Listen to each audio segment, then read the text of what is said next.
వెన్నెల చంద్రిక ఛానల్కు స్వాగతం. ఈనాటి కవితాంశం నవ్యపథం. శీర్షిక నక్షత్రదారులు.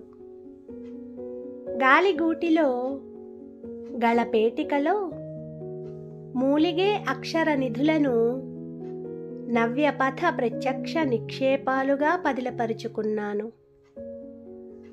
ఎగిరే పక్షులను చూస్తూ ఏళ్ల తరబడి నిట్టూర్చిన నేను ఎగిసిపోతున్నాను గగనవాటికి, ఏరెక్కా చేరలేని గూటికి. పాటపిట్టల గాన తరంగాలను ఎన్నో రాగాలుగా సవరించి శ్రవణాల పందిళ్లలో సౌరభాలు నింపుతున్నాను. నవ్యపథాన్ని పరుచుకున్న ప్రకృతిలోని మూలనాదం పెకిలి వచ్చింది నాలోకి. నా ఊపిరే శృతిగా మారినప్పుడు వెదురు నడిచొచ్చింది వేణువుగా, రాత్రి ఆవరించింది కృష్ణపక్షంగా.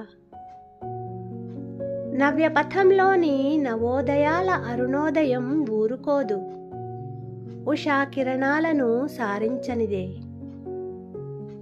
నవయవ్వన వసంతోదయం ఊరుకోదు, పరిమళాలను పారించనిదే. పొరలు పొరలుగా తవ్వుకుంటూ పురోగమిస్తున్నది పుడమిలాంటి నా జిజ్ఞాస. ఎన్నెన్నో సత్యాసత్యాలను సాగరాల సాక్షిగా ఆస్వాదిస్తున్నా ఇంకా ఏదో తీరని పిపాస.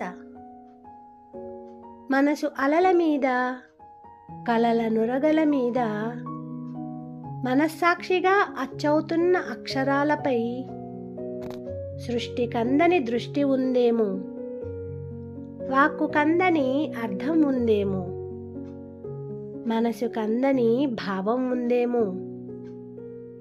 నవ్యపథాల నవనాగరికతల నక్షత్రదారులలో గుహల నుంచి మహలు దాకా, దివిటీల నుంచి విద్యుత్ దీపాల దాకా గమ్యాన్ని చేరాలనుకునే చైతన్యం ఉన్నదేమో. ధన్యవాదాలు. నా ఈ కవిత మీకు నచ్చినట్లయితే please like, share, comment and subscribe. Thank you.